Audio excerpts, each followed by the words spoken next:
دقت کردیم مثلا خود پزشکا، خود متخصصین مثلا خودشون رو صورتشون عمل جراحی انجام ندادن؟ مثلا خود شما دکتر بینیتون رو عمل کردین؟ بله. عمل کردین؟ بله.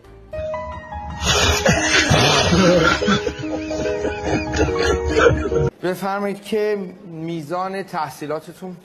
لیسانس زبان انگلیسی دارم. گرایش تیچینگ. تیچینگ. بله. هلو. تانک.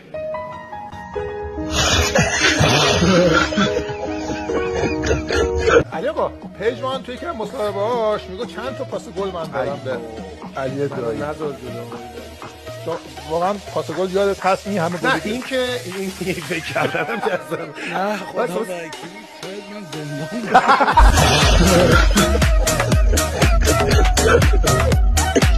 من مثلا این لیوان رو فروختم به شما، اجاره دادم به این، آبش هم میگن آقای میثاقی بخور.